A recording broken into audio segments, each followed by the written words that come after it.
being that I spent a lot of time with Coach Kelly, I mean, they're going to be a very talented group. Coach Kelly does a great job with the wide receivers, so it's going to be a really a good unit all together. Those guys run really good routes. They're polished wide receivers. It's going to be a great challenge for our guys to face those guys on Friday night. McAllister really had a breakout game against SMU. What are his best qualities? Yeah, he's a big physical receiver, but he's a lot crafty when it comes to the release off the line of scrimmage. He's a guy that's a very polished receiver. We're going to have to tackle him. You know, he had I think about 140 yards of yak yards against SMU, so we really got to prevent the yak when we face those guys Friday. And Hoover is so good at extending plays, that puts a little added pressure on your coverage guys. Absolutely. Hoover's one of the better quarterbacks in this league. He's a guy that's very confident with his arm, and he gives his wide receivers a lot of chance. You can see the wide receivers' excitement to play with Hoover when he's on the field. Can you assess the health of your group? It's been a rough couple of days. Yeah, we're healthy. You know, obviously football is the only sport where there's a 100% guarantee of injury. So just maintaining our bodies, keeping our bodies at the best shape that we can. You know, I tell the guys all the time, your body at 100% health is the greatest sacrifice and gift you can give to your teammates. So through the course of the season, you know, you're not going to be 100% all the time, and you got to dig deep. You got to just continue to make sure that you utilize the resources available. Coach Jerry does an unbelievable job with our players down there, so guys just have to take care of their bodies. It's kind of like a pro mindset. Coach, I think it's very important to bring up the cahoots after the news basically from yesterday. We actually got our outlet, basically reached out to by Cahoots administration, basically like having the shout out, and they appreciated you guys utilizing that. When did that start for you guys? When did you utilize? When did that become a tactic? Yeah, I started it last year. You know, instead of just having guys, you know, just do a test on paper, I said, you know, it's 2025. Let's create a digital test, something that they can view on the television. They can answer on their phone, and I can kind of simulate gameplay. I can give them 20 seconds to answer the question, show them a video in maybe 5 or 15 seconds, show them a formation, ask them a defensive question, they have to respond. Usually on the field, you may have 10 seconds to respond. So if I can see in 20 seconds you can get the answer right, then that gives me a little more confidence. That gives me and Coach Walker enough trust to put you out there, given that you've been successful when we've kind of virtually stimulated gameplay and you've given us the correct answer. But it's an unbelievable tool.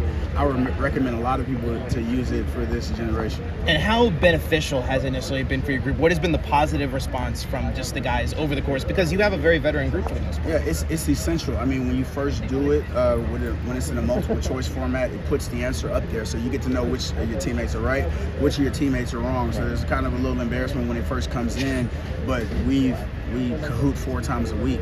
So you got to think about it.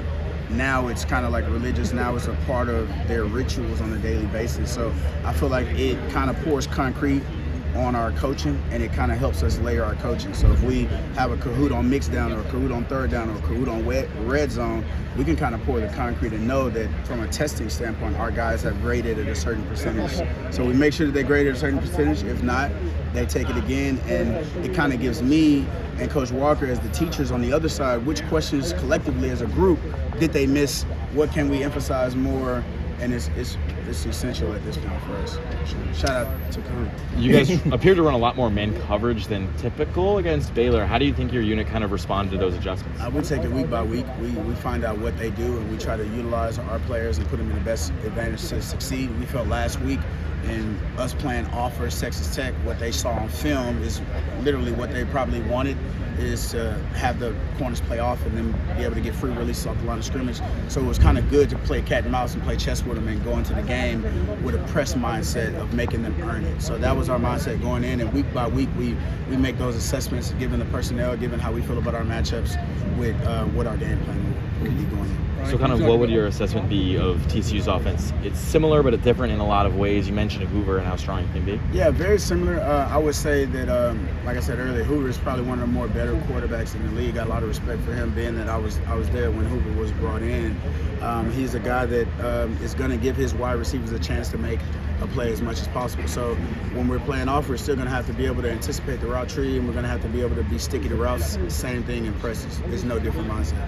You talk about Keith Abney's growth. It seems like he just gets better week by week. Yeah, Keith Abney, I mean, he's a guy that's obsessed with football. He's obsessed with our process. Each day he attacks it like a pro. He's somebody that he needs to get 100 on the Kahoot, or I need to send it to him 3 more times so he can assure that he can put yesterday to bed.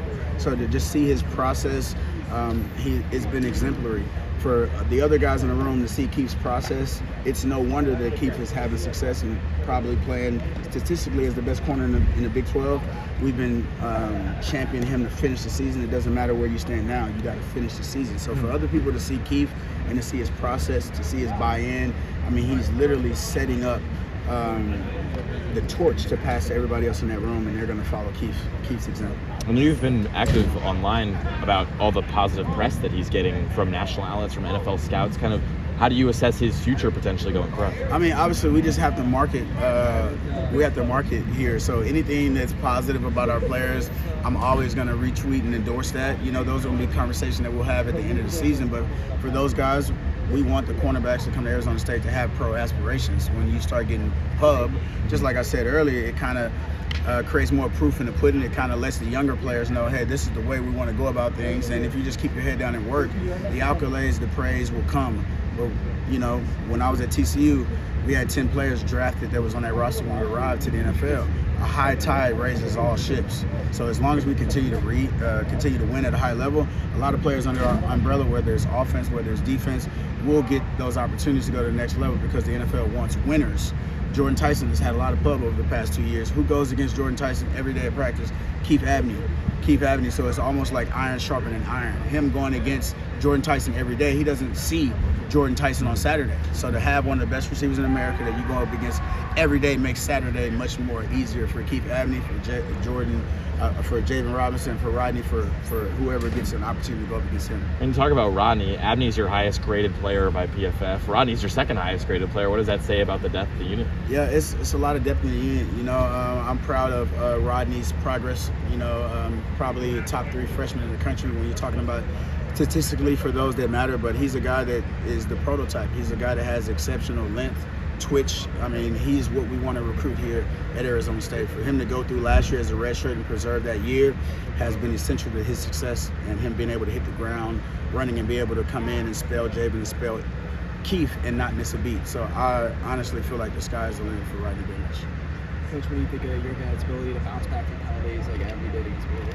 Yeah, I mean, penalties, I mean, they're really judgment calls. You know, I feel like I wasn't a fan of those calls on them, but you got to continue playing. When you look at it statistically, we were targeted 9 times in coverage versus Baylor for 2 catches for 29 yards. We had 3 PBUs, we had a pick. That's a 0 quarterback rating. So essentially, we go into a game every week taking care of our 111. We got to take care of these guys on the outside. So each week we have goals not to let a receiver over 100 yards. We have goals on mental errors. We have goals on targets, catches, completion percentage. And last week was just a manifestation of that all coming together. So we got to continue doing what we did last week on a week-to-week basis, and it's going to be a lot of accolades coming, you know, for our corners moving forward.